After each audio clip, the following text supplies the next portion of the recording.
ክርስቶስ ክርስቲያን ስሙን ለእግዚአብሔር ስሙን ክርስቶስ ክርስቲያን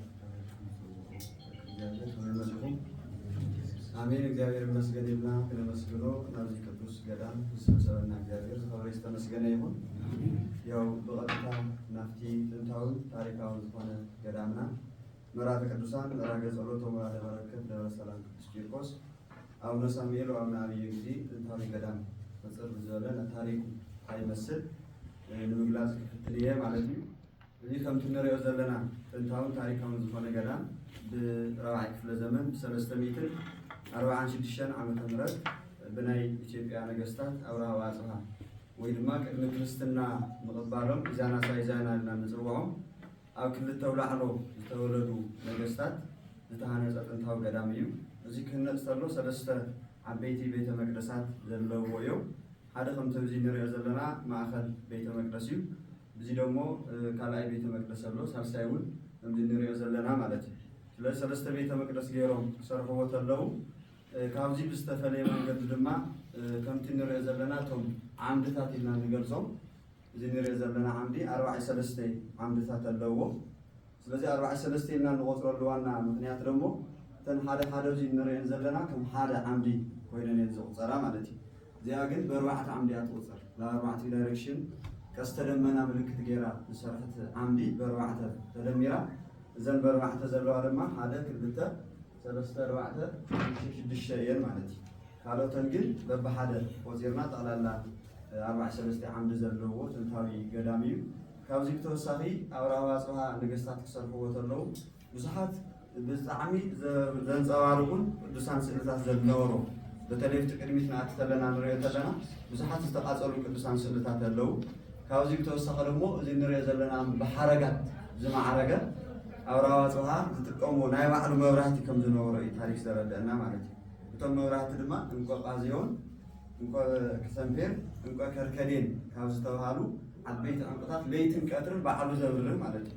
ከምቲ ንሪኦ ዘለና መሽኮት ዘሎ ኣብኡ ውሽጢ ናይ ባዕሉ መብራህቲ ዘብርህ ብርሃን ከም ዝነበሮ ካብዚ ብተወሳኺ አብርሃ ወአጽብሃ ነገስታት ክሰርሑ ተለዉ ክልተ ዓበይቲ አክሱማውያን መስቀል ኢና ንገልፆም ክልተ ዓበይቲ መስቀላት ኣለዉ።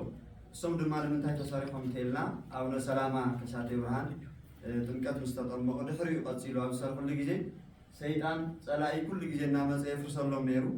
ስለዚ ሰይጣን ከባረርሉ ዝኽእል ሓይሊ ድማ መስቀል ስለዝኾነ ናይ መስቀል ምልክት ክተቐምጡ ከም ዘለኩም ምልክት ተራዲኦም ምስ አቡነ ሰላማ አብርሃ ወአጽብሃ ዘቐመጥዎ ናይ ሰይጣን መባረሪ ኢሎም ዘቐመጥዎ መስቀል ምዃኑ የረድአና ማለት እዩ። ካብዚ ብተወሳኺ ብዙሓት ታሪካት ዘለውዎ ጥንታዊ ገዳም ካብ ምዃኑ ናይ ቅዱሳን ዓፅሚ እውን ዝቕበረሉ ቅዱሳን ክቡር ዝኾነ ኣስከሬኖ ካብ ራያ ከባቢ ጀሚሩ እሽካብዚ ገዳም ዘለዎ ቦታታት ኣብያተ ክርስቲያናት ብዘይ ምንባሮም ብዙሓት ቅዱሳን ይኹን ዝተፈላለዩ ዝቕበሩ ዝነበሩ ቅዱሳን ናይ ቅዱሳን ዓፅሚ ዝተቐበረሉ ቦታ እውን ኣብዚ ቅኔ ማህሌት ኣብ ውሽጢ ረኮ እዚ ድማ ናይ ቅዱስ ሚካኤል ቅኔ ማህሌት እውን ንረክበሉ ጥንታዊ ገዳም እዩ ማለት እዩ። ካብዚ ብተወሳኺ ብዙሓት ታሪካት ዘለውዎ እዮም። ብዙሓት ማእኸልና እውን ሊቃውንተ ቤተክርስትያን ኣለዉ። አብርሃ ወአጽብሃ ክሰርሑ ተለዉ ዝጥቀምዎ ዝነበሩ መንፈሳዊ ብእግዚአብሔር ሓይሊ ዝተዋሃቦም ድማ እብነ አድማስ ተባሂሉ ዝፅዋዕ እብነ አድማስ ተባሂሉ ዝፅዋዕ መሳርሒ ንእምኒ ንዝኸውቱ ከም ድሌቱ ዝደለይዎ ቅርፂ ከውፀሎም ዝኽእል ዝጥቀምሉ ምንባሮም የመላኽተናና ለይቲ ኣብዚ ቤተክርስትያን ምስራሕ ይሓድሩ ቀትር ድማ ኣብ ናይ መንግስቲ ምሕደራ ማለት እዩ።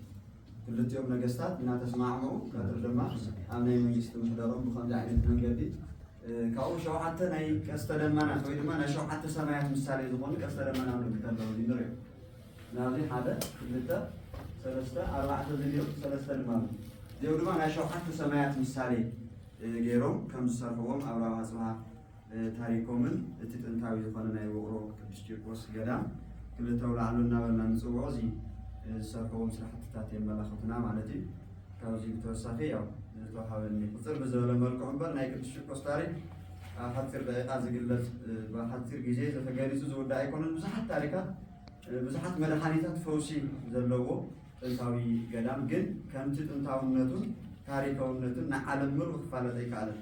ዋላ ዩኔስኮ ተመዝጊቡ እናሃለየ ዋላ ዩኔስኮ ሽካብ ተመዝጊቡ እንትኾነ ኮይኑ ግን ክንድቱ ዝተመዝገበሉና ክንድቱ ታሪካውነቱ ሽካብ ዝዕለት እዚ ክፍለጥ ዘይከኣለ ነቲ ዓዲ ይኹን ነቲ ህዝበ ክርስቲያን ዓብዪ ረብሓ እናሃለዎ ብኢኮኖሚያዊ ረብሓ ይኹን መንፈሳዊ ህይወት እውን ብዙሕ በረከት ዝርከበሉ ብኢኮኖሚያዊ እውን ብዙሕ ሰብ ስራሕ ዕድል ዝፈጥር ገዳም እናሃለየ ኮይኑ ግን ከም ጥንታውነቱ ኣይተረአየን። ነዚ ግን እግዚኣብሔር ፍቓዱ ኮይኑ ከም ኣክሱም ከም ላሊበላ ከም ኣብርሃ ወአጽብሃ ከምኡ ደሞ ከም ደብረ ዳሞ ዓበይቲ ገዳማት ንክፋለጥ ኣብ ዝግበር ምትሕብባር ናይ ኩለን ኣስተዋፅኦ ኣድላይ ምዃኑ በዚ መልእኽቲ ይሕልፍ ዝነበረኒ ናይ ቅዱስ ቂርቆስ ገዳም ቁፅር ብዝበለ መልክዑ ይመስል። ወስብሐት ለእግዚአብሔር።